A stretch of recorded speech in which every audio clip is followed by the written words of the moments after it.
Buenos días nuevamente y dando seguimiento a la sesión de septiembre del capítulo metropolitano de la Sociedad Mexicana de Neumología y Cirugía de Tórax en el marco del Congreso Internacional que hoy nos reúne.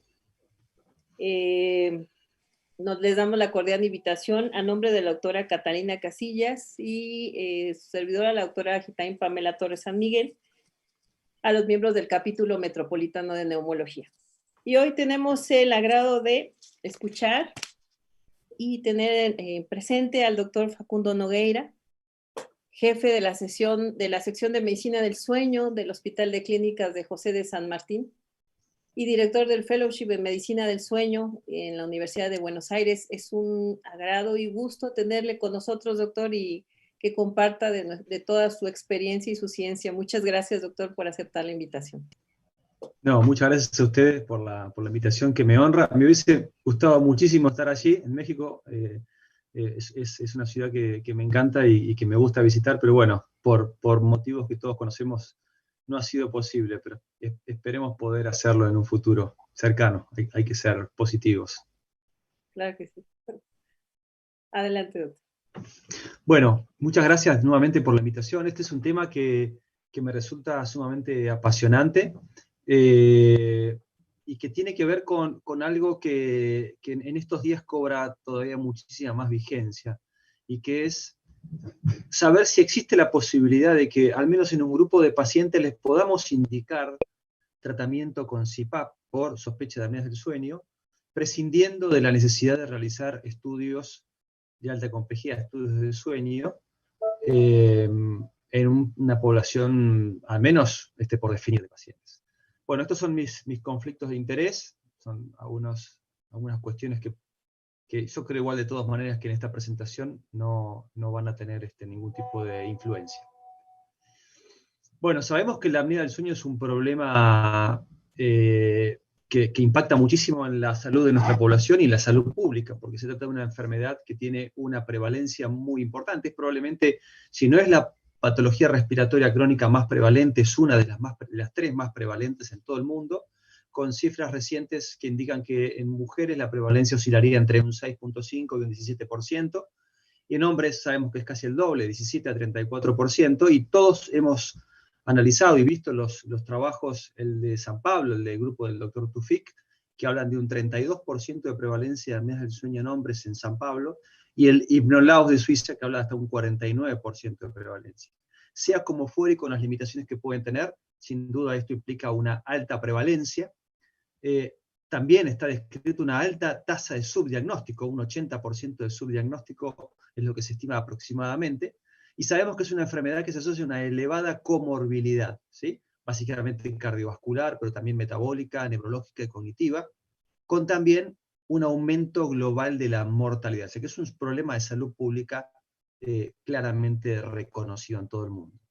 Y a esto se asocia retrasos en el proceso de diagnóstico, con largas listas de espera en los laboratorios de sueño, al menos de los grandes centros urbanos, con falta de acceso a la consulta y de estudios en los centros urbanos más pequeños, sobre todo en nuestra región, y con la complejidad de los procedimientos que implica, que requiere equipamiento complejo y personal capacitado para poder evaluar para poder realizar esos estudios e interpretarlos y procesarlos.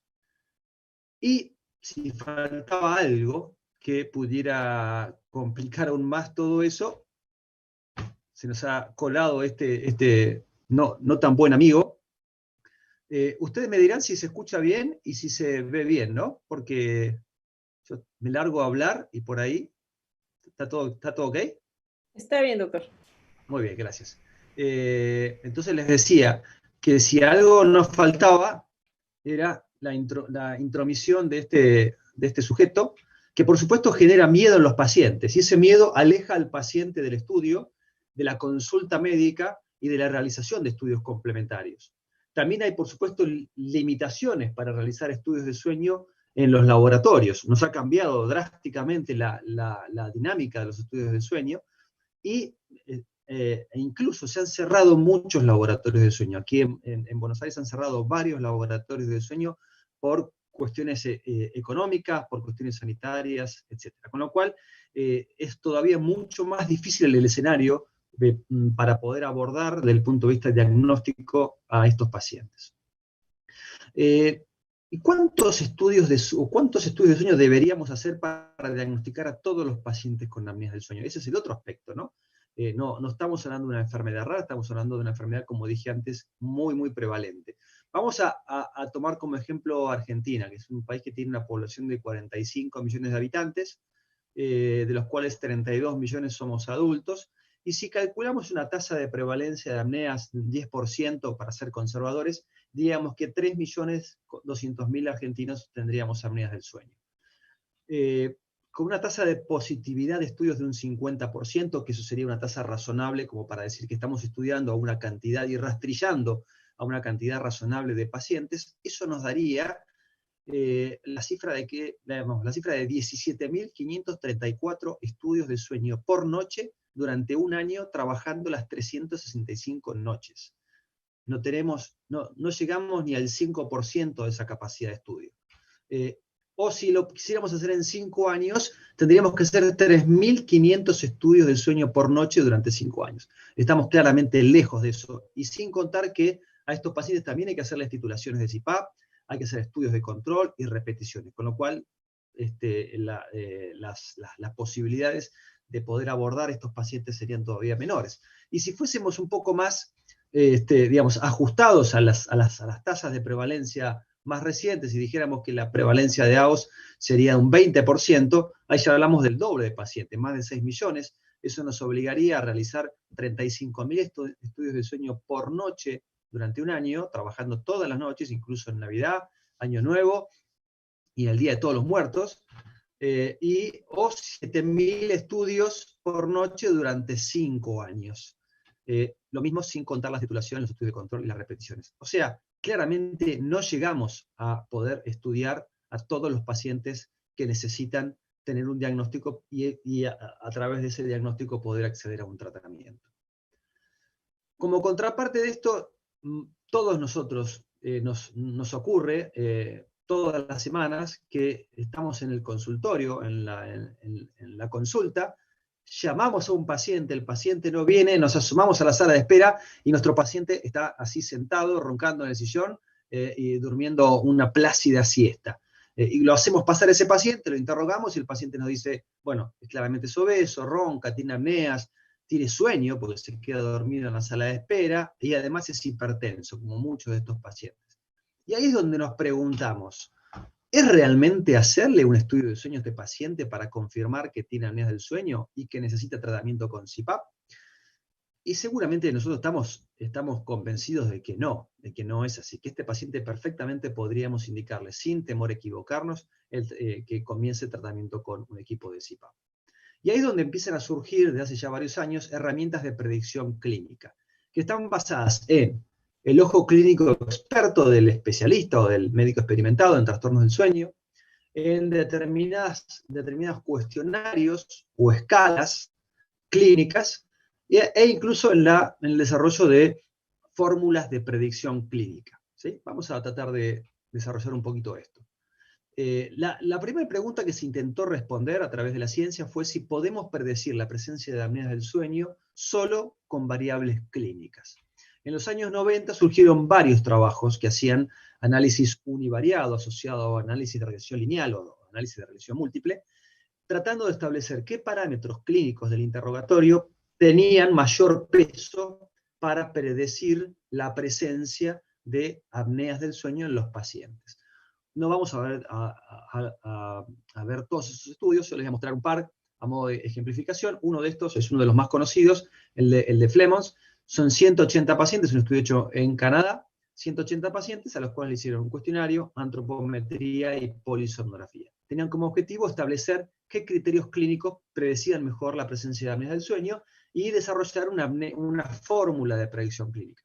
Hicieron el análisis univariado para ver cuáles eran las variables que más se asociaban a apneas del sueño, y con eso hicieron un análisis de regresión lineal para ver cuáles eran de todas esas las que más potencia predictiva tenían. El 45% de esos pacientes tenían confirmadas apneas del sueño por polisomnografía. Las variables que más se asociaron fueron la circunferencia del cuello y la hipertensión, fueron las dos que tuvieron más peso, y también el ronquido habitual, esto es 3 o 4 veces por semana o más, y el reporte de apneas evidenciadas por terceros, ¿sí? Esto a menudo o más frecuente que eso. Con estos 4 elementos hicieron la fórmula de predicción que se llamó SACS, que es Sleep Apnea Clinical Score. Y elaboraron esta tablita a través de la cual le adjudicaban a cada paciente un valor de SACS, un score. ¿Y cómo hacían? Muy fácil. Se fijaban cuál era la circunferencia del cuello, por ejemplo, vamos a poner 42 centímetros, después veían si el paciente era hipertenso o no tenía hipertensión. Si tenía hipertensión arterial, se fijaban si tenía alguno de los 2 parámetros clínicos, es decir, ronquido intenso o gasping. Si tenía uno, o si tenía ambos, o si tenía ninguno. Pongámosle que tenía uno.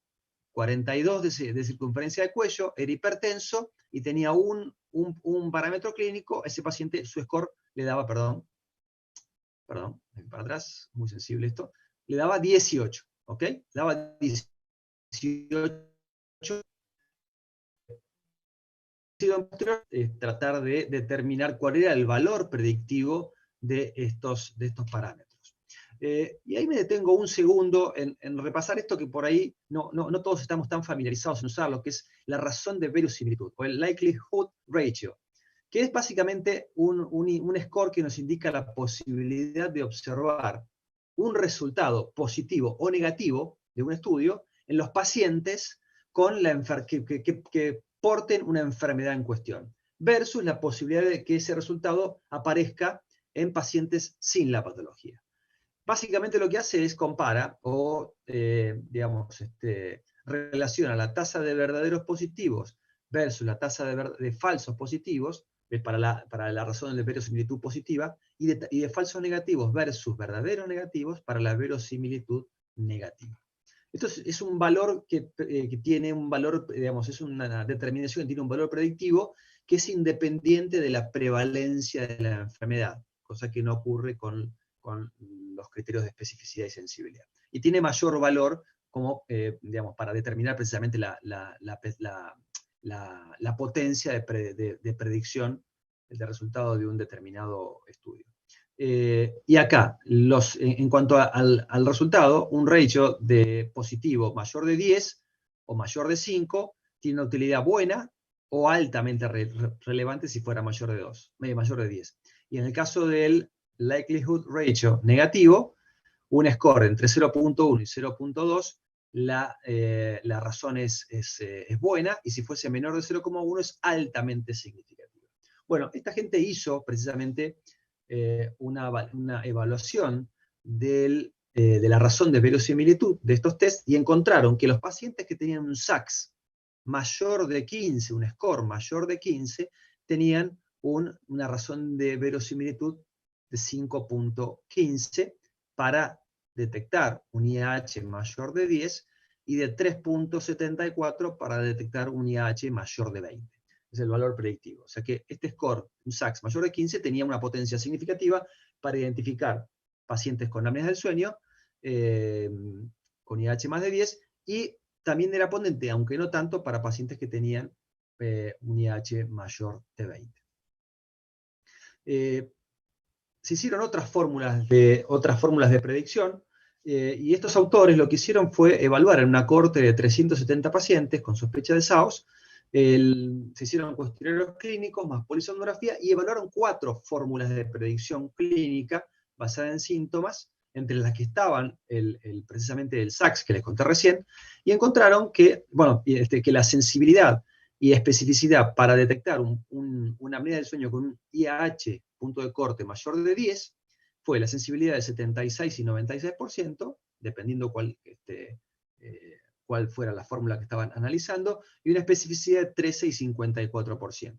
En cambio, si el punto de corte era un IAH mayor de 20, cambiando el criterio del score, la sensibilidad bajaba, 33 a 39%, pero mejoraba la especificidad, 87 a 93%.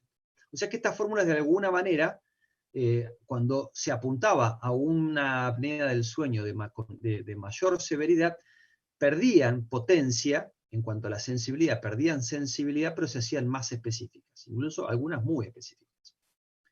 Y tenían mejor rendimiento en hombres que mujeres.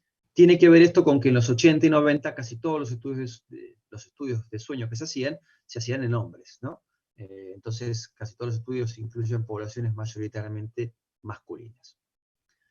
Después surgieron varios cuestionarios muchos de los cuales usamos corrientemente. Uno es el cuestionario de Berlín, que seguramente todos conocen y muchos usamos en la práctica cotidiana, con el cual diseñamos nuestros propios cuestionarios, que pregunta datos antropométricos, cambio de peso, si ronca, qué tan frecuentes son los ronquidos, qué tan intensos, si molestan a otra persona, si tiene apneas, si alguien le ha dicho que tiene apneas del sueño, si se siente cansado después de dormir, o si se siente cansado cuando se despierta a la mañana, si se ha quedado dormido manejando, y con qué frecuencia, y si además es hipertenso. Bueno, con estas preguntas se elabora un score y eso determina el riesgo relativo o riesgo pretest de tener apneas del sueño.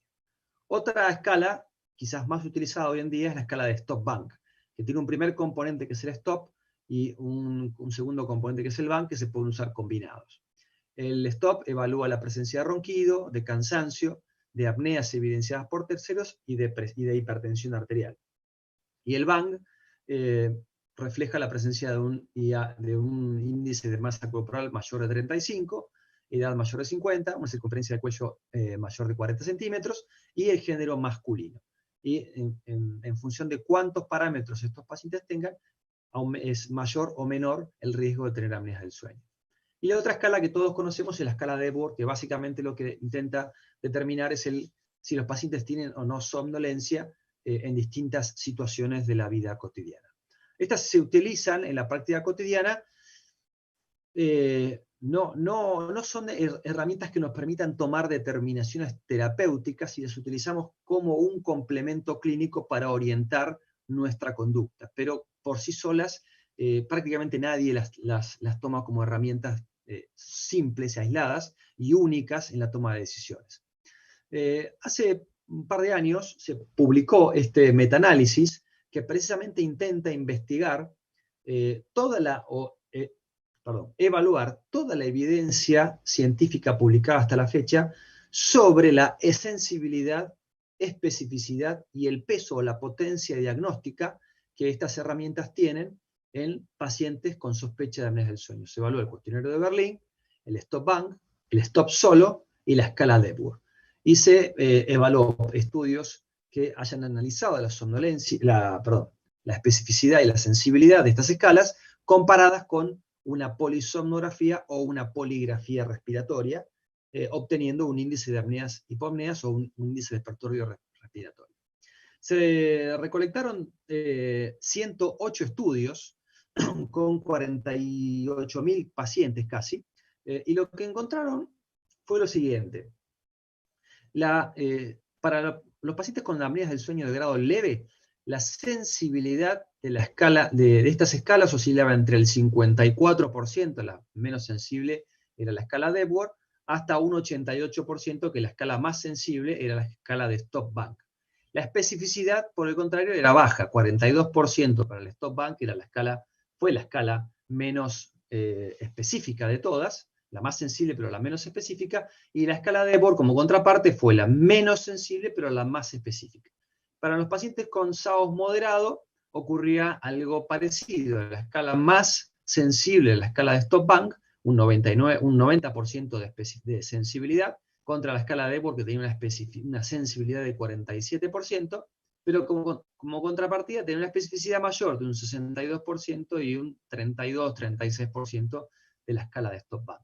Y para los pacientes con SAOS severo, nuevamente, el Stop-Bank mostraba una alta sensibilidad, 93%, pero baja especificidad, 35%, y la escala de Epworth tenía una baja sensibilidad y una especificidad, si bien también era discreta, pero era mayor que la escala del Stop-Bank.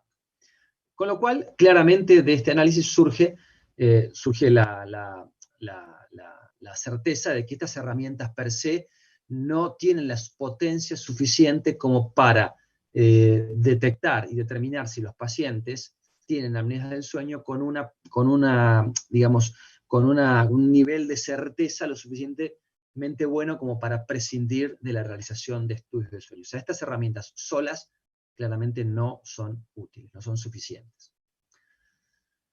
Ahora bien, ¿qué pasa si nosotros nos enfocamos en detectar pacientes que tengan apneas del sueño con indicación de CPAP? Es decir, apuntamos no a identificar todo el espectro de pacientes con apneas del sueño, sino tratar de apuntar a aquellos que claramente, como ese paciente que les mostré en la sala de espera, dormido en el sillón y roncando sentado a las 2 de la tarde, ¿cómo hacer para identificar esos pacientes en los que nosotros claramente por nuestro tacto, por nuestro feeling, tendríamos que darle sí o sí tratamiento con CPAP? Bueno, hay ya algunos estudios que han abordado este aspecto.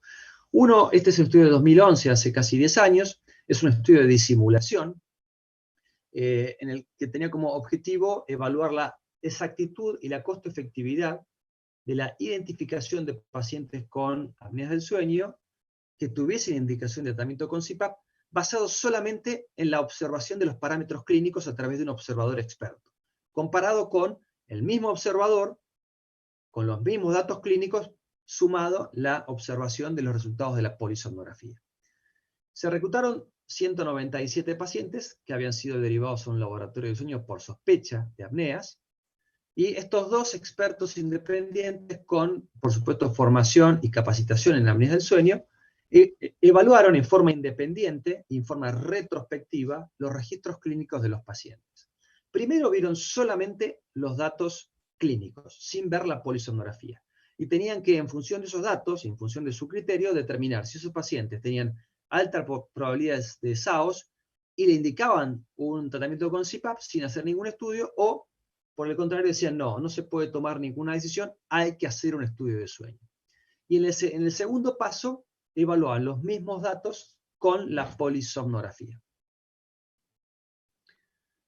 En el paso 1 le indicaron CPAP al 52% de los pacientes, que representa el 74% de todas las indicaciones que ellos hicieron cuando tuvieron los datos de la polisomnografía. O sea que 2 de cada 3 pacientes a los cuales les hubiesen indicado tratamiento con CPAP teniendo la polisomnografía, ellos se los hubiesen indicado igual, basados en los datos clínicos. Esto tiene una sensibilidad del 63%, pero la especificidad era del 68%. No era tan buena, ¿por qué? Porque había una tasa significativa de falsos positivos que llegaba hasta casi un 27%. O sea que había 2 o 3 pacientes que se iban con un CPAP sin necesitarlo, habiendo sido evaluados por un observador experto. Bueno, la concordancia en la indicación entre ambos expertos era bastante alta, un 85% de concordancia en los dos pasos, con lo cual había un criterio más o menos uniforme en la indicación. O sea, acá esto basado solamente en la observación clínica, estos eran capaces de identificar un número significativo de pacientes, pero con una especificidad no tan alta, o sea que se podían equivocar dándole CPAP a un número de pacientes que no lo necesitaban. El gran tema acá es que esto no es tan generalizable y digamos, pasible de ser traspolado a otras poblaciones, porque el criterio dependía mucho del operador, dependía de la experiencia y del criterio del observador, que podía diferir muchísimo de un observador o de un experto o de un médico en sueño que trabaje, por ejemplo, en México, en Argentina o en España. Pero bueno, era un indicio inicial de que esto tenía cierto valor. Con estos datos, vamos a pasarlo con estos datos, nosotros en el año 2016 publicamos este trabajo que fue el primero de esta línea de estudios que hemos publicado en los últimos años, tratando de responder si era posible desarrollar y validar una herramienta clínica estandarizada, no ya que dependa del criterio personal del observador, sino una herramienta con datos clínicos estandarizados que nos permitieran identificar a los pacientes con apneas del sueño e indicarles CPAP. Esto fue un estudio hecho sobre una población de pacientes derivados al laboratorio de sueño con sospecha de apneas, se hizo un estudio de cohorte retrospectivo, ¿sí? O sea, se revisó, es un estudio de simulación. Analizamos de la historia clínica el cuestionario de Berlín, el interrogatorio del sueño, la escala de somnolencia de Epworth, la presencia de antecedentes y, por supuesto, los registros polisomnográficos. Participaron 2 observadores, un observador que analizó solamente los registros clínicos y un segundo observador que analizó los registros clínicos y el resultado de la polisomnografía de cada paciente. Se determinó, en función de un análisis que se hizo previamente, un análisis multivariado, para identificar cuáles eran las variables con mayor potencia predictiva, se estableció este criterio clínico para la indicación de CPAP, que eran pacientes eran pacientes roncadores con apneas frecuentes, 3 o más veces por semana, que tenían sobrepeso, un índice de masa corporal mayor de 25, asociado a estos 3 elementos a alguno de estos otros factores. Cansancio más de 3 veces por semana, o una escala de Epworth mayor de 11, o hipertensión, o diabetes tipo 2, accidente cerebrovascular, isquémico o hemorrágico, y arritmia cardíaca. Esto se comparó contra la indicación de CPAP establecido por el observador B, teniendo los datos de la polisomnografía. Pero, a su vez, ese observador tenía 2 criterios para implementar. Podía implementar el criterio A, que es el criterio de la CEPAR, de la Sociedad Española, que es un poco más restrictivo, que le indica CPAP en pacientes con apneas severas, es decir, más de 30 apneas por hora, y los leves y moderados solo si tenían síntomas o comorbilidades. O el criterio de la Academia Americana, que era más permisivo, que le indicaba CPAP en pacientes con SAOS moderados severos, o sea, un IH mayor de 15, y en los leves si tenían síntomas o comorbilidades. Y se comparó la predicción clínica contra estos 2 criterios. Se reclutaron 516 pacientes, 16% eran normales, 25% tenían SAOS leve, 23% moderado y 34% severos. ¿Sí? El 77% eran hombres. Y lo que encontramos fue que la sensibilidad de los criterios clínicos para cualquiera de los 2 criterios polisomnográficos era baja, 33 y 31%, pero la especificidad era sumamente elevada, 97.8 y 97.2. O sea, la posibilidad de que el criterio clínico aplicado identifique correctamente a los pacientes con apnea del sueño e indicación de CPAP era del casi 98%, era muy alto. La tasa de falsos positivos fue muy baja, de 3 casos sobre 516, esto es más o menos un 2-3%, y de falso negativo, por supuesto, era alta, 256, eso explica la sensibilidad. Y los hallazgos fueron similares entre hombres y mujeres. Volviendo a esta valoración, que es la razón de verosimilitud, y teniendo en cuenta lo que habíamos hablado antes, que un valor entre 5 y 10 de la verosimilitud positiva hablaba de una buena potencia predictiva y mayor de 10 de una altamente relevante potencia, y para el valor negativo 0,1 a 0,2 o menor de 0,1, analizamos la razón de verosimilitud de esta población. Y fíjense que la razón de verosimilitud positiva para el criterio clínico fue mayor de 10, incluso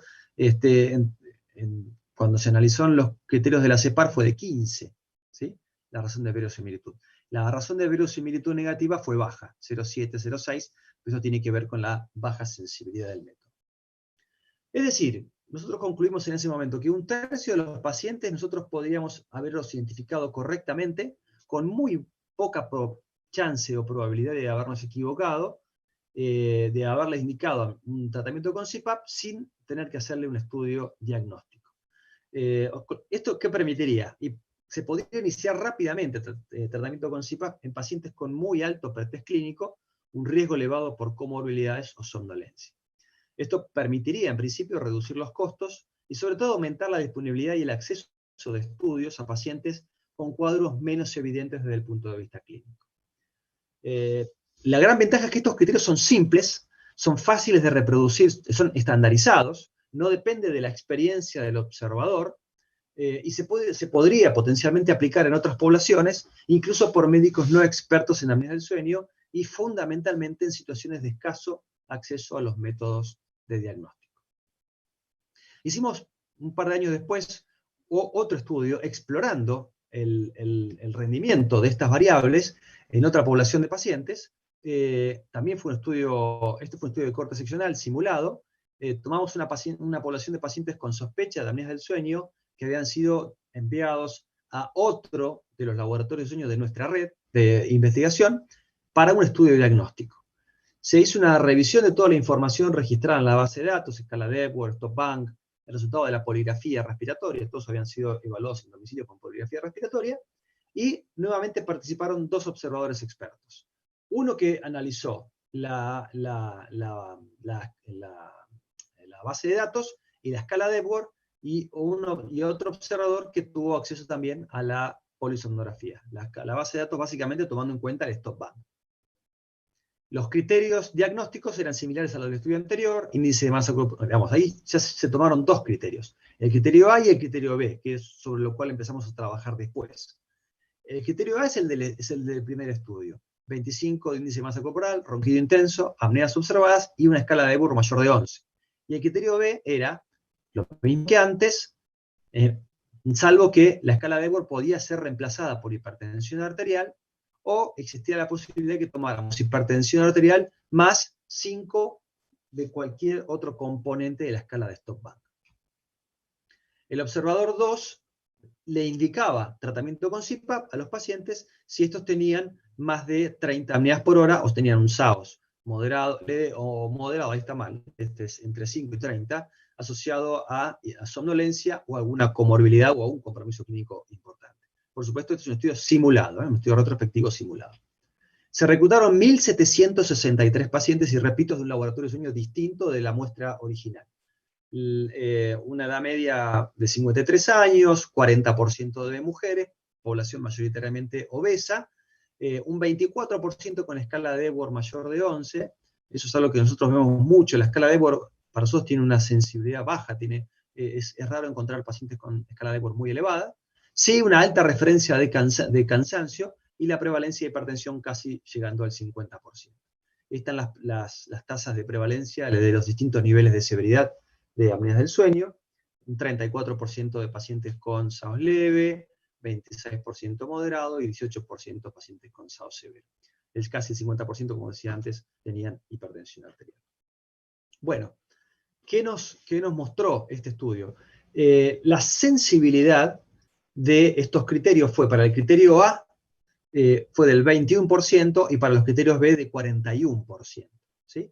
La especificidad fue nuevamente muy elevada, 98.1 y 95% para los criterios B. O sea, los criterios A eran un poco más restrictivos, pero eran menos sensibles y mucho más específicos, y los criterios B eran un poco más sensibles, pero perdían un poco de potencia de especificidad.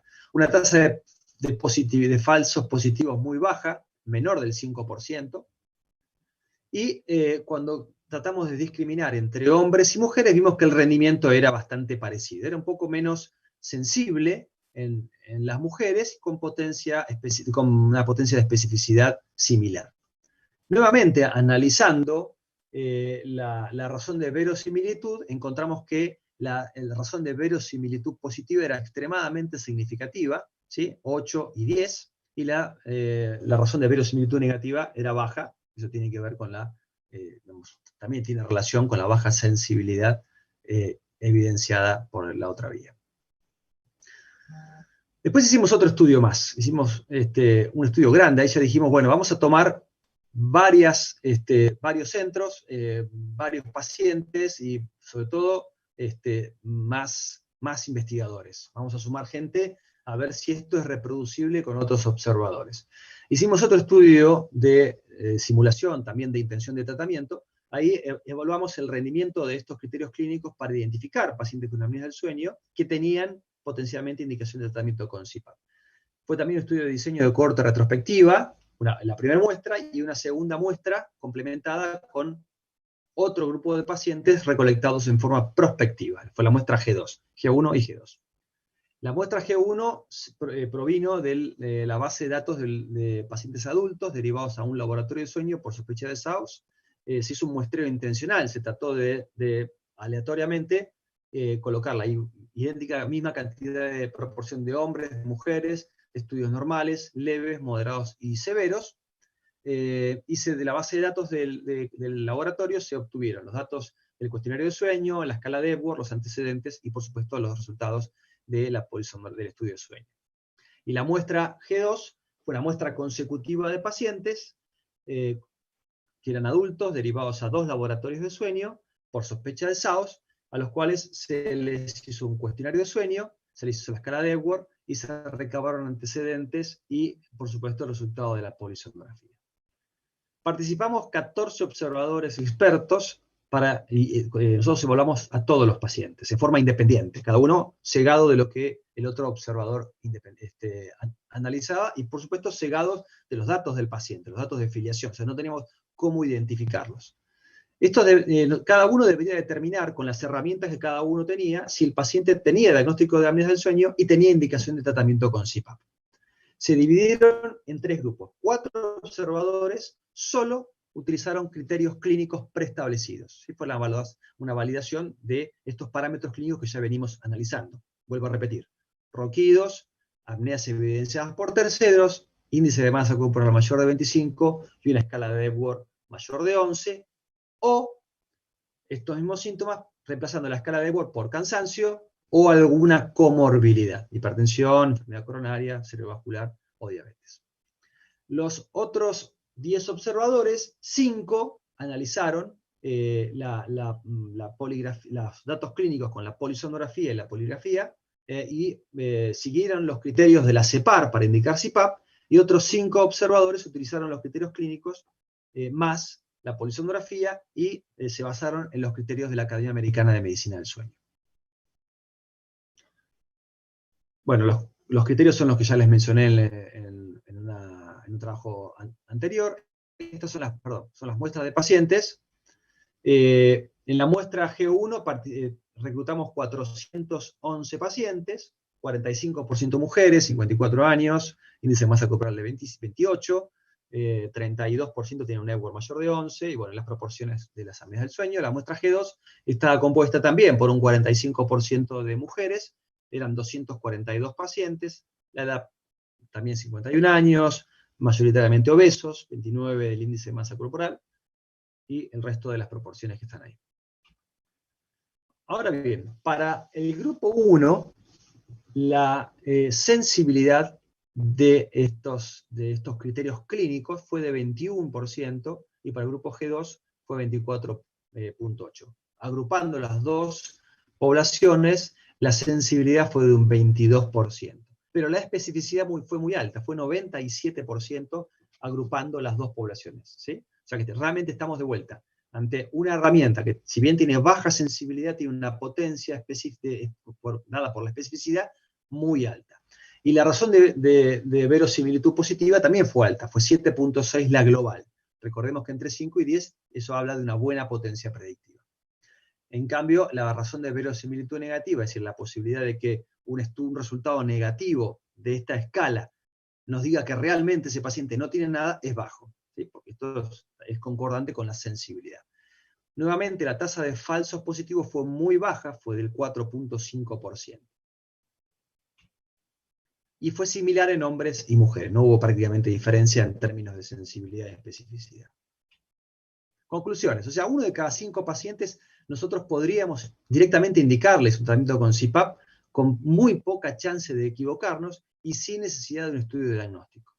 La baja en la sensibilidad puede asociarse a que las apneas evidenciadas por terceros más de 3 veces por semana depende del interrogatorio. Depende de que el paciente viva con alguien y que sea alguien le preste atención y que le cuente, que sea así, te quedás sin respirar varias veces por semana.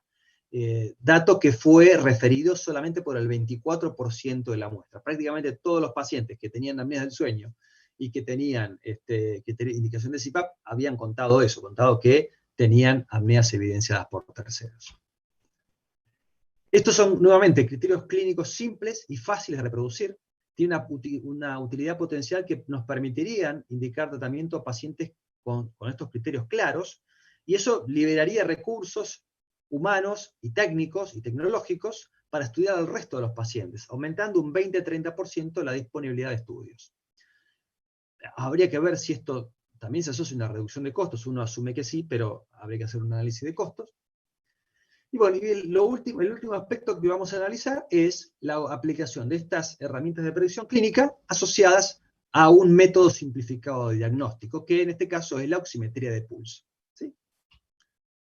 Voy a hablar de dos estudios, y con esto ya termino la presentación. El primer estudio es un estudio de 2007, un estudio canadiense publicado por Mulgrove, que hizo un trial, un estudio randomizado y controlado, en el cual comparaban polisomnografía más titulación con CPAP en el laboratorio de sueño versus un algoritmo clínico con titulación con auto-CPAP en domicilio.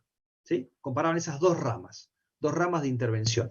Los pacientes que reclutaban eran pacientes adultos con alta probabilidad de pretest de SAOS y de indicación de tratamiento con CPAP. ¿Y cómo definían esta alta probabilidad de pretest? Eran pacientes que todos tenían escala de Epworth mayor de 10, un SACS score, recuerdan, creo que fue el primer score que les hablé, ¿sí? Mayor de 15, y una oximetría de pulso hecha en domicilio con un índice de saturación, o sea, la cantidad de desaturaciones por hora, mayor de 15 por hora. Se randomizaron en dos grupos, y el outcome el objetivo fue evaluar el índice de apneas y hipopneas bajo CPAP al final de la evaluación, la evolución de la escala de somnolencia de Epworth, la evaluación de la escala de calidad de vida, la SACLI que se hizo, y la adherencia al CPAP al final de la evaluación.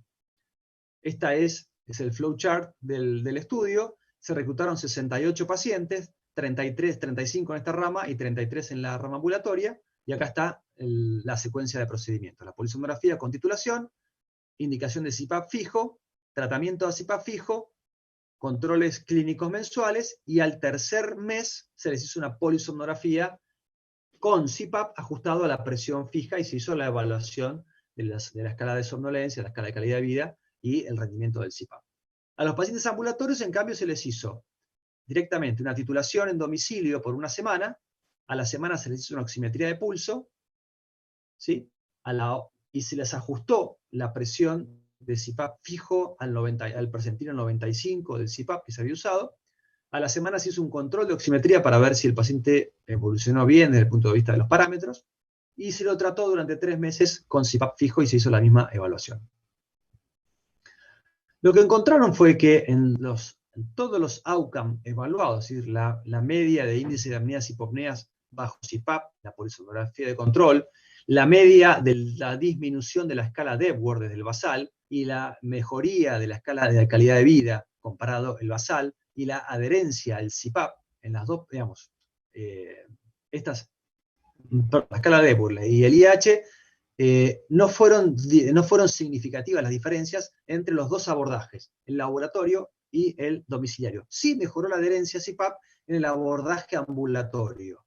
¿Sí? Los que tuvieron abordaje ambulatorio tuvieron mejor adherencia al tratamiento con CPAP que los pacientes que habían sido abordados en el laboratorio de sueño. ¿Sí? Ambulatorio mejor que el laboratorio de sueño.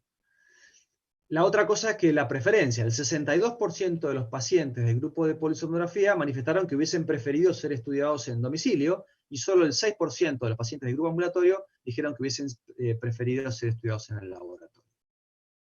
Con lo cual ellos proponen este algoritmo, ¿sí? Simplificado. Ellos proponen que lo que uno debería hacer esto. En pacientes que cumplan con estos criterios, si el paciente tiene un Epworth mayor de 10, un SACS score mayor de 15, un índice de saturaciones en la oximetría nocturna mayor de 15, a ese paciente directamente habría que darles un tratamiento con auto-CPAP, titularlo, y si el paciente se adapta, ya directamente continuar con el CPAP. En cambio, si el paciente no cumple con estos requisitos o no se adapta al CPAP, a ese paciente sí habría que hacerles una polisomnografía. Lo que falta es la validación de este algoritmo en una población, de una cohorte prospectiva de pacientes, digamos, en otra población, ¿no? Replicar estos datos en una población. Y por último, este es el último trabajo que hicimos, que se publicó hace pocos meses. El mismo grupo de investigadores, este fue un estudio multicéntrico, 7 laboratorios de sueño, fue también un estudio de cohorte retrospectiva, y el objetivo fue determinar la exactitud de indicación de CPAP en pacientes con sospechas de apnea del sueño, basados en la evaluación clínica de estos datos, de estos parámetros objetivos clínicos, sumados los datos de una oximetría de pulso realizado en cada uno de estos pacientes, comparados con los resultados de la polisomnografía, o sea, con la indicación o con la evaluación de la polisomnografía. Fueron también pacientes adultos derivados al laboratorio de sueño con sospecha de SAOS, a todos el cuestionario de sueño, comorbilidades, antropometría, Epworth y polisomnografía. 7 observadores evaluaron solamente los datos clínicos y los resultados o los datos de la oximetría, mientras que el 8º observador tuvo a disposición todos los datos, incluyendo las polisomnografías. Bueno, fueron 411 pacientes, unas características más o menos estandarizadas, 45% mujeres, hay una gran representación de mujeres en nuestra muestra poblacional, y el observador 8 le indicó CPAP en el 54% de los casos, 85% por tener SAOS moderado o severo, y 80% tenían comorbilidades o somnolencia diurna. Lo que encontramos fue esto: la sensibilidad fue de aproximadamente de un 45 a un 78%, dependiendo del observador, y la especificidad entre un 82 y un 98%. Esto habla de la variabilidad entre los observadores para la muestra global. Ahora, cuando consideramos los pacientes sintomáticos, es decir, los que tenían una escala de Epworth mayor de 10, fíjense que la especificidad aumenta, digamos, el rango aumenta entre 94 a 100%. Entonces, es mucho más específica la aplicación de este algoritmo cuando los pacientes tenían somnolencia diurna significativa identificada por la escala de Epworth. Y nuevamente, la razón de verosimilitud positiva tenía un alto valor para la población, para el total de la muestra, pero sobre todo para los pacientes que eran más sintomáticos. El valor daba 12. Esto con una variabilidad no tan importante interobservador. Bueno, y los elementos o los datos clínicos que mayor potencia predictiva tenían eran el índice de masa corporal, el sexo masculino, la escala de Epworth mayor de 10, la presencia de alguna comorbilidad y sobre todo el índice de saturación mayor de 15 indicado por la oximetría de pulso. Conclusiones. La combinación de datos clínicos más oximetría permitiría identificar hasta un 60% de los pacientes con indicación de CPAP por sospecha de SAOS. Hay una heterogeneidad en la tasa de sensibilidad del método interobservador. Hay un 40% de falsos negativos que nos obligaría a hacer una polisomnografía, y eso no, digamos, habría que analizar cuál es el impacto de los costos de hacer una oximetría y después además a un 40% de los pacientes hacerles una polisomnografía, o si se aplica esta estrategia solamente a los pacientes más sintomáticos, como les decía antes, solo a los pacientes que tengan una somnolencia importante. La especificidad de todos modos es muy elevada, con una tasa de falsos positivos muy baja, y ahora sí, para terminar, las conclusiones a las cuales he arribado después de analizar todos los estudios que les he mostrado, es que claramente hay algunas herramientas de predicción clínica que permitirían identificar con una muy alta especificidad, mayor del 90%, una población minoritaria de pacientes con apneas del sueño e indicación de CPAP. Digo minoritaria porque la sensibilidad de estos métodos es entre un 20 y 30% en promedio. Es decir, que 1 cada 3 o 1 cada 5 pacientes con apneas del sueño e indicación de CPAP podría ser directamente tratado con CPAP sin necesidad de hacer un estudio de sueño. La utilización simultánea de oximetría permitiría incrementar mucho más la certeza diagnóstica. Acá el desafío es identificar en qué pacientes tiene sentido hacer o sumar una oximetría de pulso. De confirmar estos hallazgos, aplicando estos modelos, uno podría potencialmente ahorrar costos, reducir la demora en el inicio del tratamiento de pacientes más comprometidos, optimizar recursos que estarían disponibles para estudiar a más pacientes con cuadros no tan contundentes, y sobre todo aplicarlos en planes de contingencias como el actual, que estamos en una situación de pandemia con muchos laboratorios de sueño cerrados. Nosotros podríamos seguir tratando por lo menos a los pacientes más comprometidos, aún con el laboratorio de sueño sin funcionar y sin hacer estudios de sueño. Sin embargo, esto es para tener en cuenta, necesitamos estandarizar herramientas de predicción que sean simples, que sean generalizables, que sean estandarizadas, ¿no? Valga la redundancia. Y eso permitiría aplicarlos en distintas poblaciones por distintos médicos y con distintos niveles de formación o de capacitación. Por supuesto, nos faltan estudios randomizados, prospectivos, multicéntricos, que testeen estas herramientas en una situación de vida real y comparándolas con el abordaje tradicional. Este abordaje no reemplaza los estudios de sueño, ninguno de los que estamos trabajando en esto tenemos en la mente decir que hay que cerrar los laboratorios de sueño y hay que hacer ojímetro y nada más. Pero bueno, sabemos que esto nos permitiría abordar rápidamente un pool no poco significativo de pacientes. Y por supuesto, la otra cosa que necesitamos son criterios unificados para la indicación de CPAP, que sean referencia, aún con la polisomnografía, porque ustedes agarran los criterios para indicación de CPAP. Con polisomnografía también hay discrepancias y diferencias según las distintas sociedades científicas. Y por supuesto, necesitamos tener un comparador uniforme para poder validar y valorar estas herramientas en forma adecuada. Y quiero terminar, por supuesto, nuevamente deseándoles un feliz día. Sé que es un día muy especial en México. Tuve la hermosa oportunidad de estar hace un par de años allí, un 31 de octubre, y sé que se la pasan muy bien estos días. Espero que esta cuarentena y esta pandemia no opaque demasiado ese espíritu tan festivo que ustedes tienen. Y bueno, nuevamente desde aquí, muchas gracias por la invitación y estoy disponible para cualquier comentario o cualquier consulta. Gracias.